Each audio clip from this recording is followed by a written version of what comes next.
Es gibt ein paar richtig unnötige Aussagen. Lach doch mal zum Beispiel. Ich kann mich etwa an keine Situation erinnern, wo die Aussage jemals angebracht gewesen wäre. Nicht nachdem, dass ich am Morgen aufgestanden und mein Morgen gegessen habe. Nicht im Verlauf des Tages und auch nicht bevor ich ins Bett gehe. Auch nicht vor dem Liebe machen oder währenddem und schon gar nicht nachher. Und am wenigsten kann ich die Aussage verputzen von Leuten, die ich nicht so schmecken. Die Aussage «Lach doch mal» finde ich etwa 10 von 10 Situationen einfach doof. Was ich aber spannend finde an solchen Aussagen ist, dass ich sie manchmal besser vertragen und manchmal gar nicht. Vielleicht kennst du es auch. Manchmal bringt dich absolut nichts aus der Ruhe.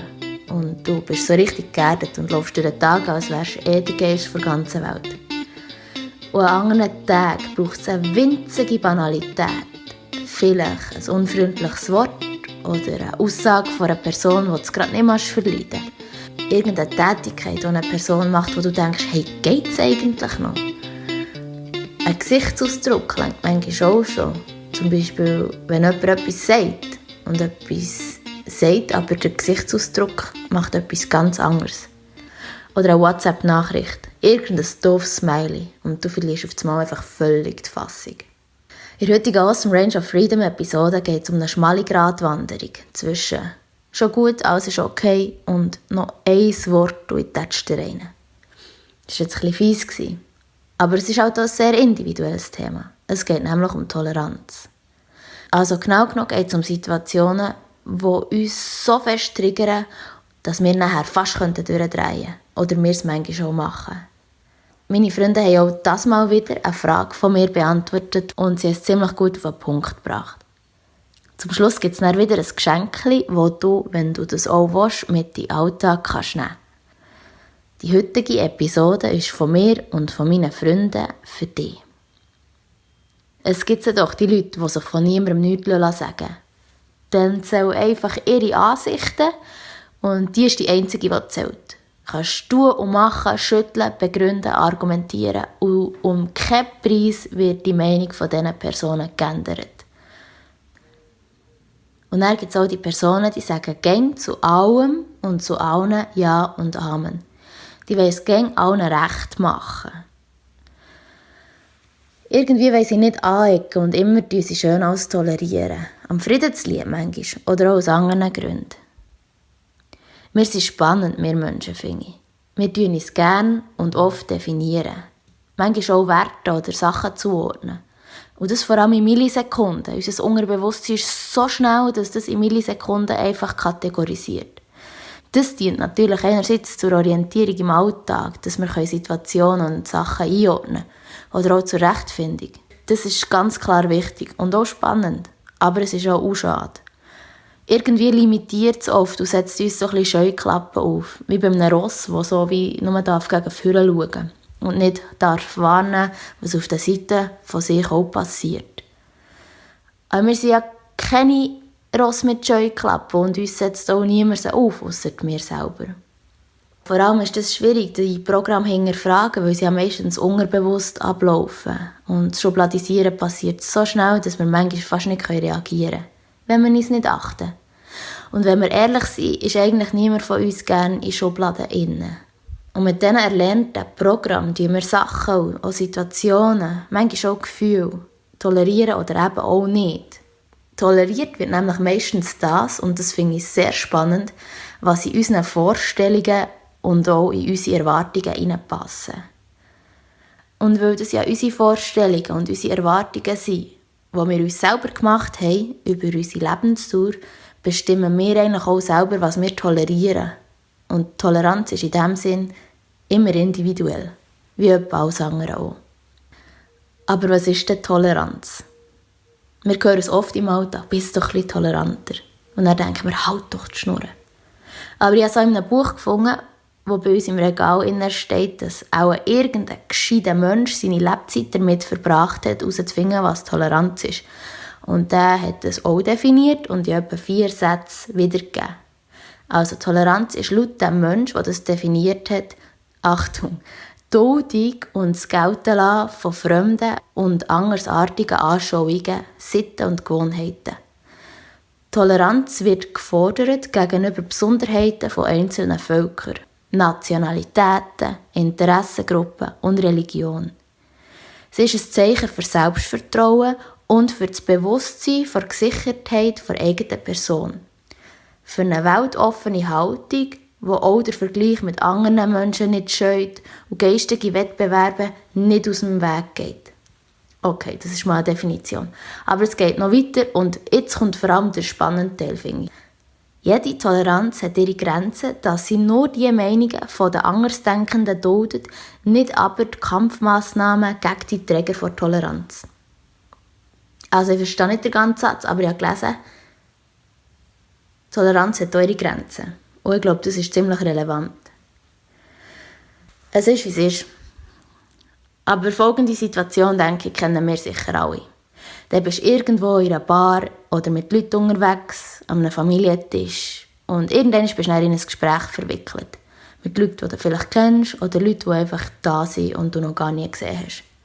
Und die eine Person redet einfach irgendetwas, wo du denkst, hey, was laberst du da eigentlich?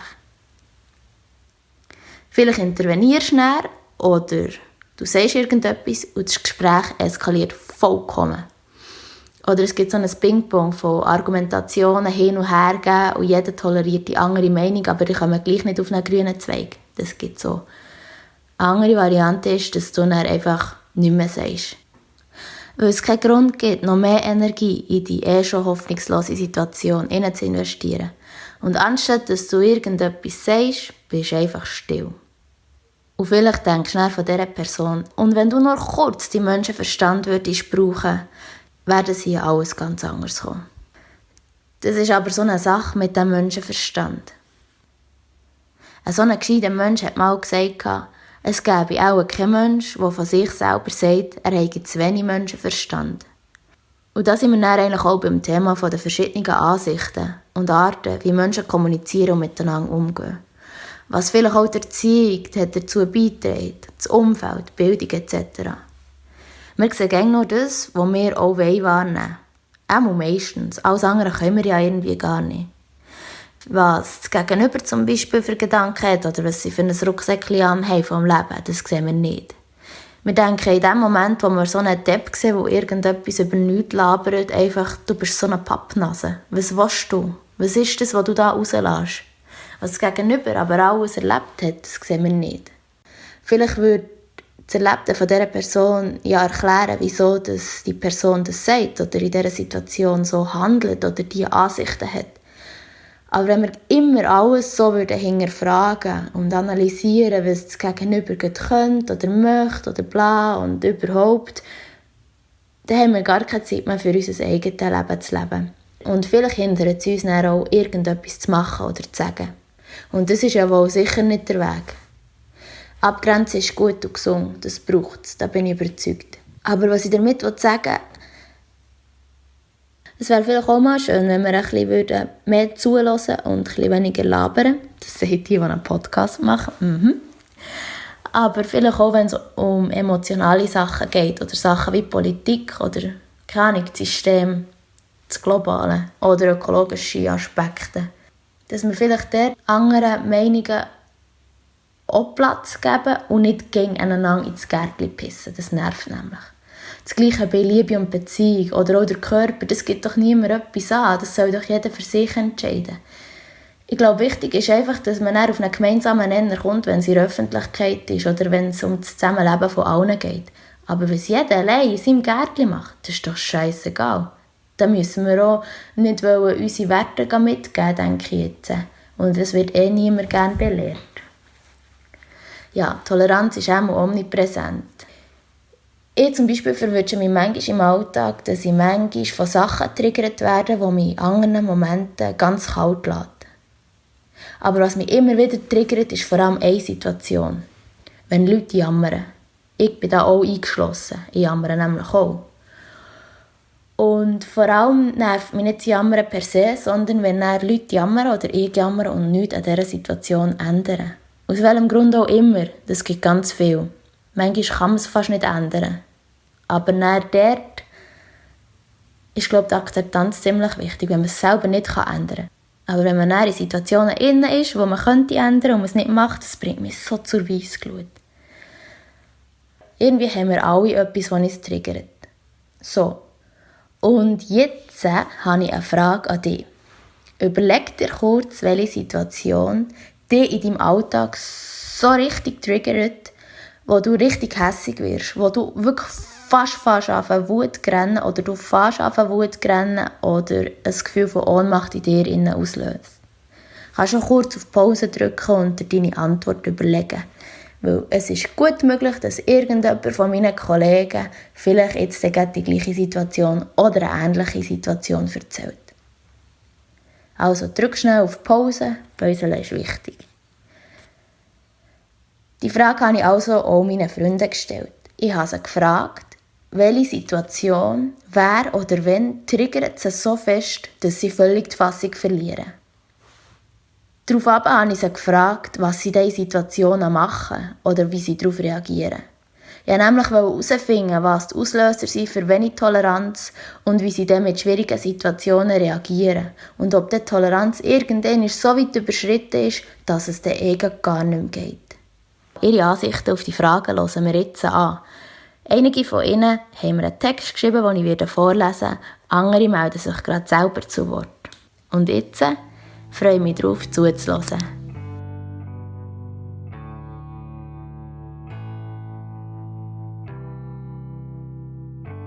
In meinem Alltag komme ich öfters mal an eine Situation an, dass mich etwas hässig macht, etwas aufregt, etwas traurig macht oder ich von etwas enttäuscht bin. Aber es hält dann einfach für einen kurzen Moment an und geht dann auch schnell wieder vergessen. Und ich denke, so kleine Sachen werden dann wohl auch nicht so schlimm gewesen sein. Aber wenn ich mir überlege, was in mir oder welche Situation in mir so einen riesigen Wirbelsturm auslöst, dass ich mich wie nicht mehr auf dem Boden behalten kann und ich so ein Ohnmachtsgefühl empfinde, dann denke ich an eine Situation, wo ich hilflos bin. Also in einer Situation, wo ich nicht weiter weiss, wo ich einfach nichts an dieser Situation ändern kann, es einfach so hinnehmen muss, wie auf eine Art auch dazu gezwungen bin, das so hinzunehmen, wie es ist. Und ich einfach nichts machen kann. Und ich denke, das ist, glaube ich, der grösste Trigger bei mir, wo das Gefühl in mir auslöst. So eben so ein Ohnmachtsgefühl, so, hey, ich komme nicht weiter. Was mache ich jetzt? Und das löst in mir auf der einen Seite Wut aus. Es macht mich hässig, dass ich einfach nichts machen kann. Und auf der anderen Seite macht es mich auch mega traurig. Und das ist dann so ein Mix von diesen beiden Gefühlen. Und ich denke auch, eine Situation, wo das genau so auslöst, ist, wenn ich mitbekomme, dass es einem anderen Menschen oder einem Tier schlecht geht und ich auch nichts an dem ändern kann. Oder zumindest nicht viel dafür machen kann. Egal wie fest ich es probiere. Und eben genau die Hilflosigkeit. Man kann sich so nie mehr festheben. Man ist einfach irgendwo in dem Wirbelsturm verloren und weiss nicht mehr, wie man wieder am Boden runterkommt. In so einer Situation habe ich einfach erfahren, dass es mir hilft, mit meinen Mitmenschen darüber zu reden. Ob sie jetzt eine Antwort geben oder nicht, ob sie einfach nur da sitzen und zuhören. Es hilft mir, wenn ich meine Gedanken aussprechen kann, meine Gefühle ausdrücken kann und auch Worte auszusprechen, die ich mir gar noch nicht so überlegt habe zu dieser Situation. Ich denke, das hilft mir, das zu verarbeiten und vielleicht auch von einem aussenstehenden Punkt die Situation anzuschauen und vielleicht so eine Lösung zu finden. Und manchmal braucht es auch gar keine Lösung. Manchmal muss man es einfach so akzeptieren, wie es ist. Aber es hilft, das mit Menschen zu teilen und so sich wieder vielleicht aus dem Wirbelsturm rauszuholen und ein bisschen ruhiger werden.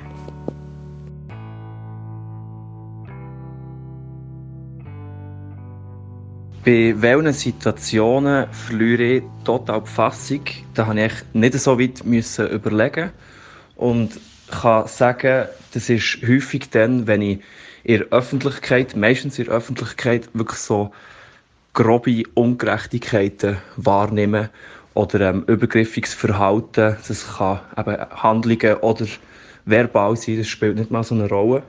Wenn ich solche Sachen wahrnehme, dann merke ich bei mir selber, das ist etwas, was mich extrem triggert, wo ich also wirklich sehr wütig werde und irgendwie mit der Zeit sogar so wie Vergeltungs- oder Gewaltfantasien entwickeln, die ich aber nachher meistens ja nicht wirklich ausleben oder so, weil ich in den meisten Fällen das Gefühl habe, das macht es auch nicht wirklich unbedingt besser, aber es ist sicher eine Begleiterscheinung von solchen Situationen, die ich wahrnehme. Das kann relativ simpel oder relativ oberflächlich anfangen, so wie sexistische Sprüche, rassistische Sprüche oder auch so Gesten, Verhalten. Es kann aber auch bis zu Situationen gehen, wo ich mitbekommen habe, dass homophobes Verhalten, wo Menschen andere effektiv lauthals und ohne sich zurückzunehmen als Schwuchteln bezeichnet haben.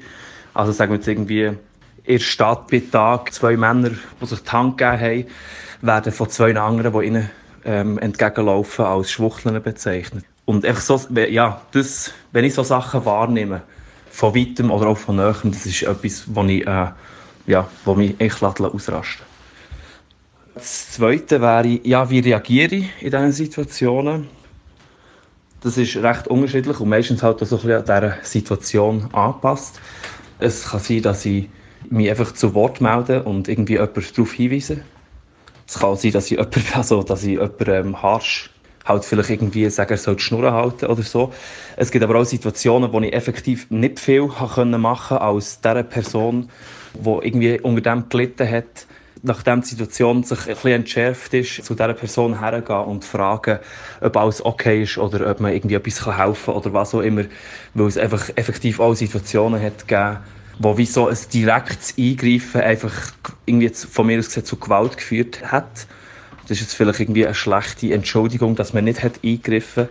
Aber ja, in dieser Situation hat es von mir aus gesehen effektiv irgendwie keine andere Möglichkeit mehr gegeben. Aber das sind auch Sachen, die mich im Nachhinein noch sehr beschäftigen und wo ich zum Teil einfach auch nicht ganz zufrieden bin mit mir selber, vielleicht je nachdem, wie ich darauf reagiert habe oder hätte härter oder früher oder irgendwie bestimmter reagieren etc. Das sind dann alles so Überlegungen und Sachen, die mich dann noch weiterhin beschäftigen, neben dieser Wut und diesem Gefühl von, man sollte die so Ungerechtigkeiten irgendwie vergelten können, auch noch weiterzieht.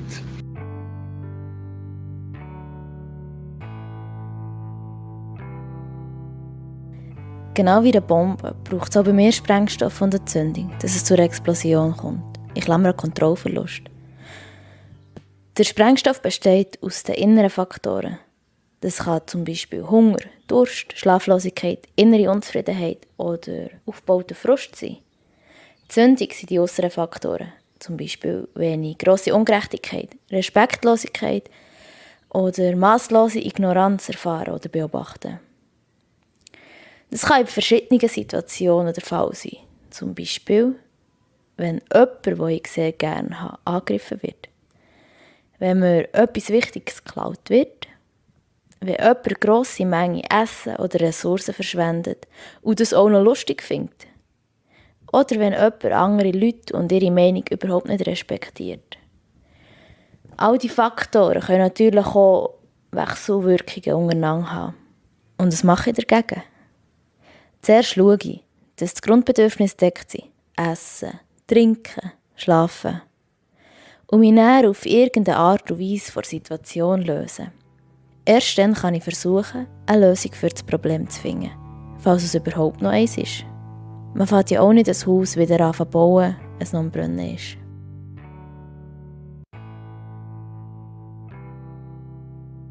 Die Frage, die erste, die du gestellt hast, welche Situation bringt dann völlig zum Eskalieren, muss ich ehrlich gesagt sagen, ich kann mich gerade an keine Situation erinnern, wo ich das letzte Mal so in dieser Art irgendwie die Fassung verloren habe. Ich würde von mir sagen, dass ich recht ausgeglichen bin und durch das ist es nicht ganz so einfach, mich in so einen Zustand zu bringen. habe natürlich wie alle auch meine Schwachpunkte, sei das, wenn ich müde bin, merke ich, dass ich viel, viel anfälliger bin auf solche Reize. Was eigentlich dann auch so ein bisschen zur zweiten Frage führt, zur Folgefrage. Ich habe das Gefühl, sehr viel hat mit Prävention zu tun. Genug schlafen, genug essen, regelmässig meditieren, regelmässig reflektieren, Situationen für mich selber durchgehen, wo ich in irgendeiner Art und Weise reagiert habe, wo ich selber muss sagen, ist das jetzt schlau gewesen? Und das ist etwas, was ich relativ häufig mache. Und wenn ich das häufig mache, merke ich, dass es quasi ein Ding der Unmöglichkeit ist, mich so richtig hässig zu machen. Nichtsdestotrotz, vor allem beim Reisen, wo Schlaf und Essen zum Teil recht mangelbar ist, habe ich diverse Mal schon gemerkt, dass ich dort deutlich reizbarer bin und so Zeug deutlich besser auf mich funktioniert. Und der Punkt, wo ich muss sagen, wo wirklich auch in jeder Situation mich so hässig würde machen, dass ich auch einfach würde übergehen, ist, wenn Leute, die ich gerne habe, in meiner Nähe schlecht behandelt werden. Ich hatte das diverse Mal im Ausgang mit Kollegen, Brüdern, Ex-Freundinnen, was auch immer, wo je nachdem, wie viel Alkohol das noch im Spiel war, es nicht gut ist rausgekommen. Aber ankerum sind das Situationen, die so selten vorkommen, dass ich ehrlich gesagt gar nicht weiss, wenn das wirklich das letzte Mal war.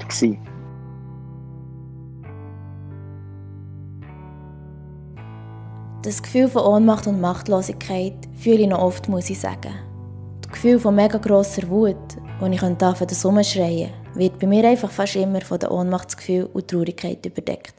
Und Sachen, wo ich absolut keine Toleranz habe, ist, wenn jemandem oder etwas im Leid zugetragen wird, ohne dass ich es wehren kann. Ohne dass es schon nur einen Auslöser oder einen Grund für Gewalt hätte gegeben. Dass Leute anderen Leuten absichtlich Leid zuführen oder anderen Lebewesen. Klammer auf, für mich gehört jetzt die Lebensmittelindustrie nur bedingt dazu, weil es einen, in Anführungszeichen, Nutzen für Menschen bringt, anstatt aus purer Befriedigung zu quälen und zu töten. Klammer zu. So Situationen liest man täglich in der Zeitung und das ist auch der Grund, wieso ich keine mehr lese. Weil ich es einfach nicht schon am Morgen am 7. will, das Gefühl von Ohnmacht. Gerade wenn ich wirklich darüber nachdenke, mich zum Wutschreien würde bringen. Weil ich sonst einfach nicht wüsste, woher mit all diesen Emotionen. Und so endet meine Toleranz schon bei der Zeitung am Morgen. Das ist auch mal eine sehr schwierige Frage. Allgemein zur Toleranz kann ich sagen, was mich wütend macht, ist, wenn etwas unfair ist. Und zwar auf jegliche Art und Weise. Das kann sein zwischenmenschlich, geschäftlich, einfach die Unfairness oder unfair zwischen Mann und Frau, zwischen Schwarz und Weiß. Die Sachen machen mich sehr wütend oder reagiere ich sehr sensibel drauf.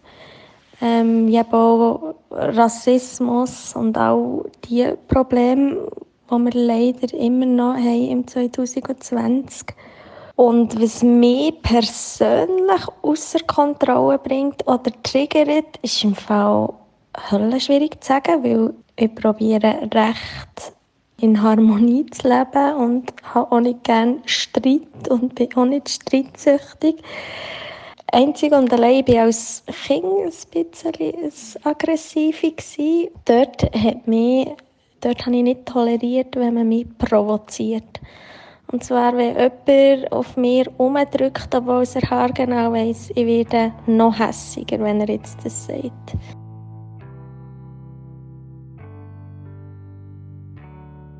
Ich versuche seit Tagen, eine Antwort auf deine Frage zu formulieren und scheitere immer wieder aufs Neue.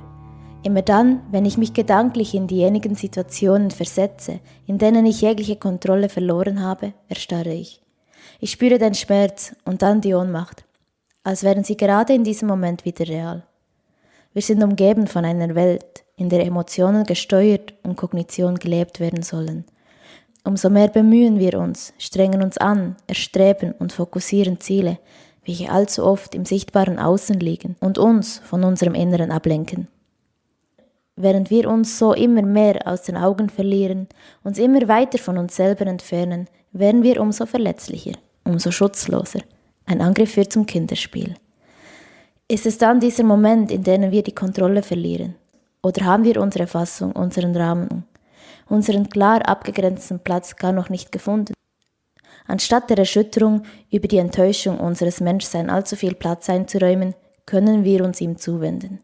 Wir können unser Erleben mit anderen Menschen teilen, ihnen anvertrauen, Vertrauen, Verbundenheit entdecken, im Austausch mit anderen, den vergangenen Situationen einen neuen Rahmen geben, unseren Platz darin neu verstehen und unsere ganz und gar eigene Fassung finden.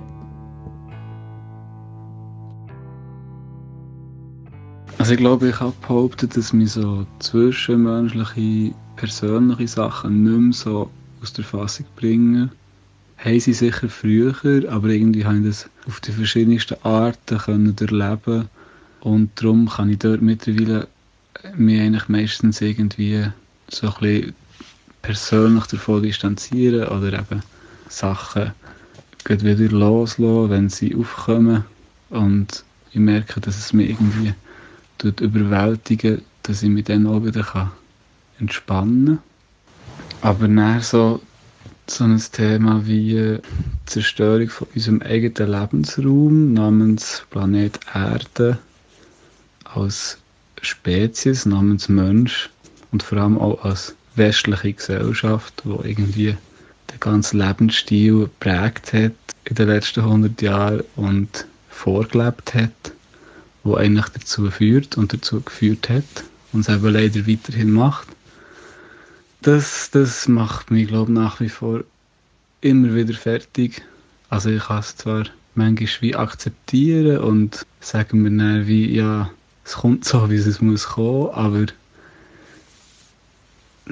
das ist schon der Punkt, wo ich immer wieder so innerlich die Fassung verliere. Also es ist nicht, dass ich irgendjemanden anschreie oder einzelne Personen beschuldige, weil sie jetzt irgendwie besonders unökologisch sich verhalten. Das nicht, aber einfach so zu wissen, was wir so als Organismus, Mensch so anstellen und dass wir es eigentlich sehr gut könnten ändern. Das ist schon ein harter Trigger für mich.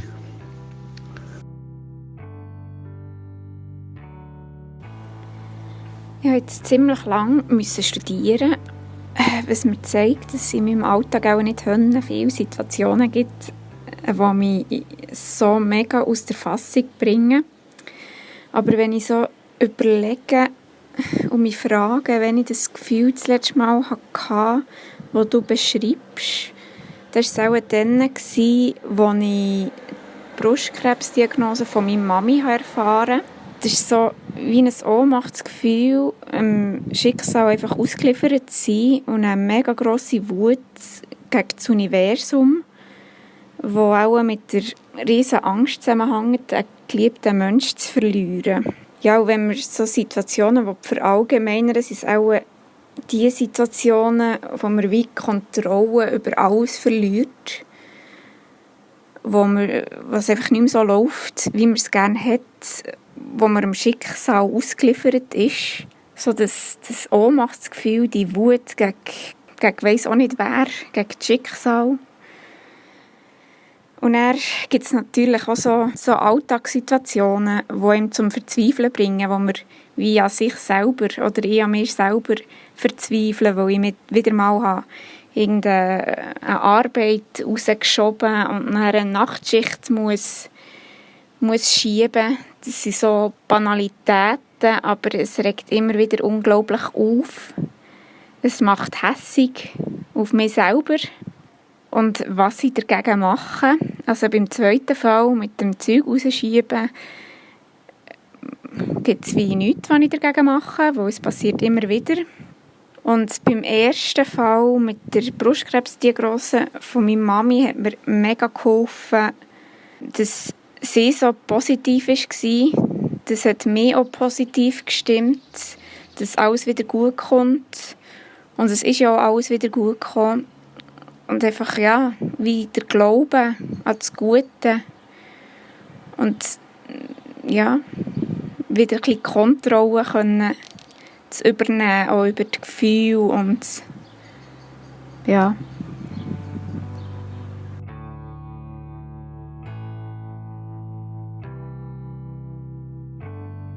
Als ich mich Gott aufregen lasse, ist im Verkehr. Wenn sich Leute die letzten Idioten verhalten, die andere gefährden, oder schon noch im Kreisel, wenn jemand abhält, ohne zu blinken. Andere Sachen sind Themen oder Ereignisse, die passieren oder passiert sind, wie zum Beispiel im Moment in Amerika, wo ich einfach auf keine Art und Weise begreifen kann, wie Menschen derartigen Hass auf andere Menschen können aufbauen oder teilen. Und dass es überhaupt so einen derartig heftigen Protest braucht, für das die Leute endlich begreifen, was eigentlich in ihrem Land abgeht. So als wäre es in den USA nicht schon von Anfang an ein Thema gewesen. Aber mit Abstand am meisten rege ich mich über den Menschen an sich auf, was natürlich die Geschichte in Amerika bzw. weltweit auch beinhaltet. Klar wachsen Leute mit verschiedenen Meinungen, Kulturen und Werten auf. Aber wenn man, egal von wo man kommt, einfach mal nur ein bisschen das Hirn einschaltet und ein bisschen mehr als über eine Nasenspitze aus studiert, könnte man doch von so einem weit entwickelten Lebewesen eigentlich erwarten, dass viele Probleme sich mit ein bisschen Überlegen schon häufig selber klären. Der Mensch ist meiner Meinung nach einfach faul, egoistisch und ignorant und lässt sich lieber führen, als selber zu denken. Das fängt beim Migros allen im Weg stehen, weil man im Gang unbedingt mit dem Nachbarn muss schnurren und noch beides Wägeli haben an und geht über Köder der Aare oder im Wald zu liegen, sich rauszuschnurren, wenn man Fehler macht, sich über Stimmergebnisse aufzuregen und nicht mal selber abstimmen, eine Bühne in den Karren machen und kein Nummer dort zu lassen, bis hin zu grossem Hass und Gewalt. Und da gibt es zahllose weitere Beispiele, glaube ich. Ihr wisst schon, was ich raus will. Und wie komme ich wieder oben runter? Es kommt bei mir in erster Linie, glaube ich, darauf an, was ich für eine Laune habe. Ich bin eigentlich sehr schwer aus der Ruhe zu bringen, aber wenn ich schon hässig bin, dann braucht es zwischendurch gleich nicht so viel. Wenn ich aber ausraste, dann ist es für mich mehr eine Art Ventil, für die ganze Wut rauszulassen. Ich behaupte jetzt mal, in den meisten Fällen regt man sich verhältnismäßig viel zu fest auf und auch viel zu viel. Häufig kannst du es ja nicht beeinflussen, wie sich andere verhalten, und sie zu belehren bringt in den wenigsten Fällen etwas. Angst ist, wenn ich mich über mich selber aufrege, über mein eigenes Fehlverhalten, und das regt mich eigentlich manchmal mehr auf, als wenn ich mich über andere aufrege, weil ich weiss, dass ich es besser machen kann. Und dort kann ich mich den ganzen Tag darüber aufregen. Aber immer im Wissen, dass es ja jetzt passiert ist und man es nicht mehr ändern kann und es ja eigentlich keinen Wert mehr hat, sich darüber aufzuregen. Darum versuche ich auch mehr zu lieben, mich weniger aufzuregen.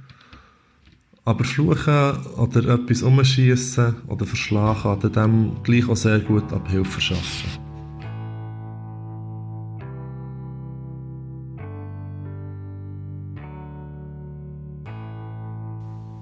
So gern wie ich erzähle, so gern tue ich auch zuhören.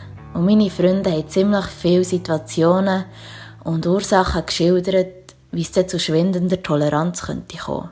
Scheinbar fängt das Ganze nämlich schon in der Kindheit an. Was uns von daheim mitgegeben wird und wie wir erzogen werden.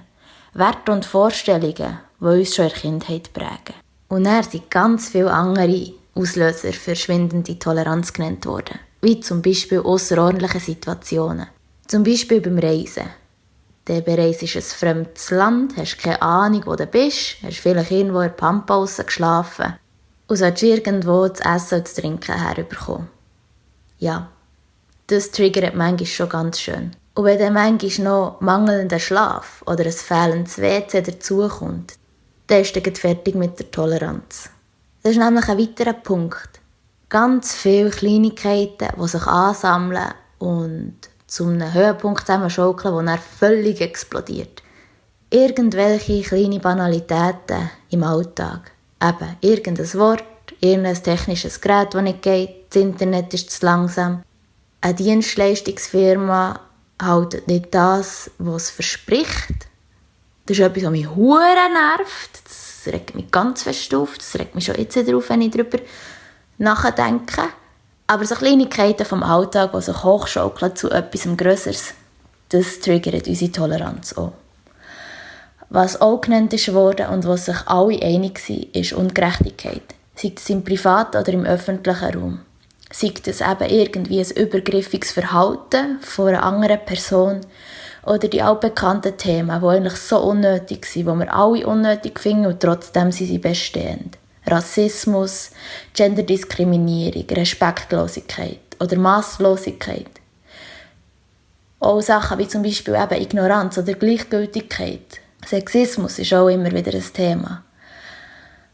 Ja, das sind Themen, die auch, solange es Menschen gibt, wird es die Themen geben. Aber sicher, dort sind wir uns einig, dass das eigentlich nicht so sollte sein. Das Gleiche gilt irgendwie für Situationen, wo jemand oder etwas absichtlich gemein ist oder provoziert. Dass irgendjemand auf eine Eigenschaft von einem anderen Menschen umhackt, wo sich der ja schon lange bewusst ist und die andere Person schüttet einfach noch Salz in die Wunde. Und dort frage ich mich manchmal schon, reicht es nicht, wenn die Person selber weiss, woran sie arbeiten muss, wenn sie sich das bewusst ist. Ist doch irgendwie schade, dass wir oftmals auf den Fehlern der anderen umhacken, um einfach unsere Unsicherheiten zu verdecken.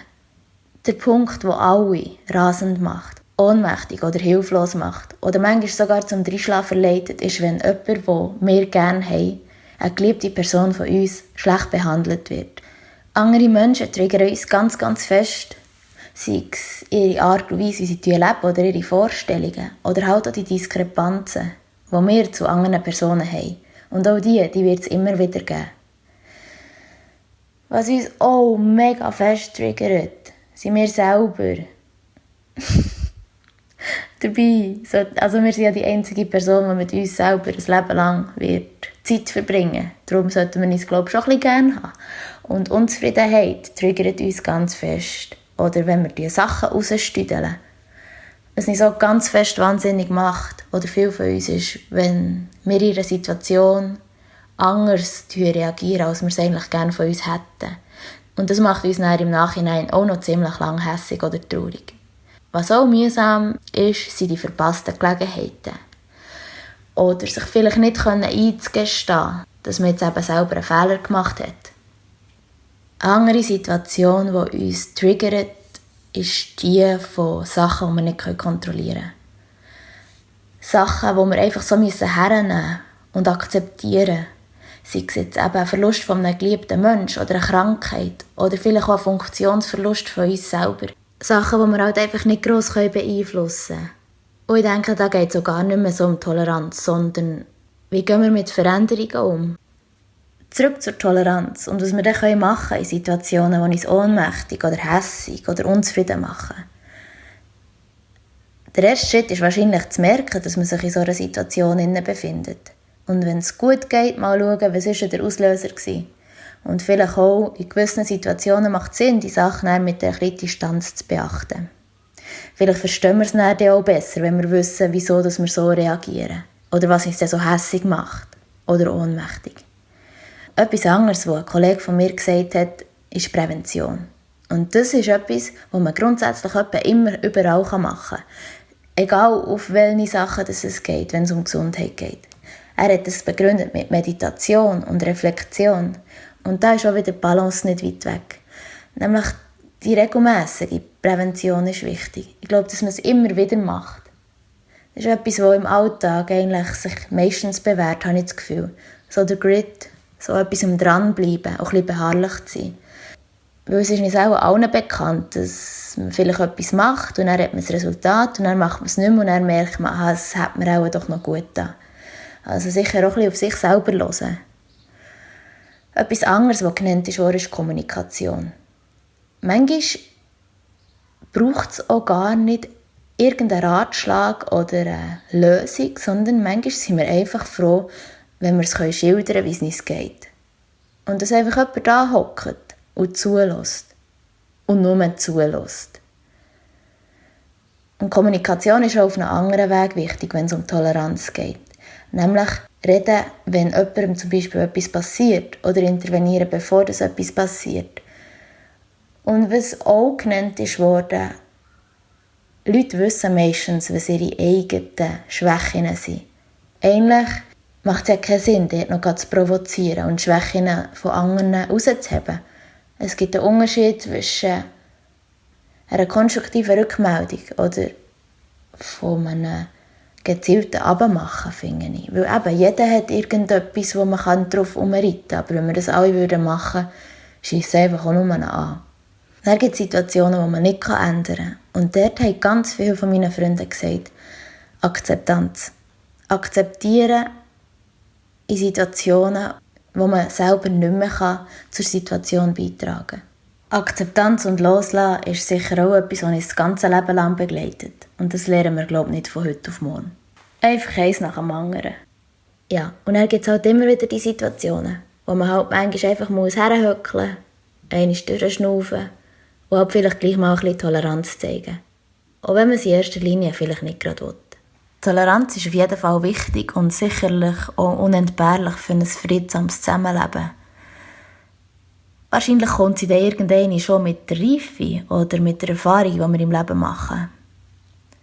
Aber ganz alles müssen wir sicher nicht gängig tolerieren und über uns ergehen. Wir können uns nämlich auch ein bisschen selber lieb sein, was wir tolerieren und was nicht. Wenn wir nicht auf unsere eigenen Bedürfnisse achten und gängig nur machen, was andere von uns erwarten, wenn sie überhaupt etwas erwarten. Schon so ein Zeug mit den Erwartungen. Da habe ich, glaube ich, mal eine Podcast-Episode darüber gemacht. Wenn wir nicht das machen, was wir wollen, dann entsteht bei uns Wut. Vielleicht auch Ohnmacht oder Frust, Unzufriedenheit. Und darum macht es, glaube ich, gar keinen Sinn, Sachen tolerieren, die wir gar nicht wollen. Also ich rede jetzt nicht von den Themen wie Rassismus und Sexismus, die Sachen, die obvious sind, sondern eher die Sachen, zum Beispiel auch mal Nein sagen zu einer Situation. Das ist ja auch so ein riesiges Thema. Wenn wir nämlich immer Ja sagen zu Situationen, wo wir eigentlich Nein meinen, dann haben wir dann viel Zeit und viel Energie in etwas investiert, wo wir gar nicht wollen. Und schlussendlich kommen dann wir zu kurz. Und das löst wiederum Unzufriedenheit aus. Oder das Gefühl von, ich habe nicht das gemacht, was ich wollte. Und genau diese Sachen lassen sich dann mit Banalitäten vielleicht koppeln und steigern sich so zu einem Punkt, wo wir dann irgendwann keine Toleranz mehr haben. Weil wir irgendwann in der Vergangenheit mal einmal zu viel Ja oder einmal zu wenig Nein haben gesagt. Das Thema von der Toleranz zieht das Thema vom Nein sagen und von der Abgrenzung mit sich, die, glaube ich, in jedem Leben immer wieder zu einem gewissen Zeitpunkt auftritt. Weil Toleranz so ein individuelles Thema ist, kann ich nicht sagen, es gibt die oder die Lösung. Aber mit diesen Auslösern, die wir jetzt gehört haben von meinen Kollegen und ihren Strategien, wenn sie dann völlig im Ohnmachtsgefühl sind, hast du vielleicht etwas für dich mitnehmen aus dieser Episode.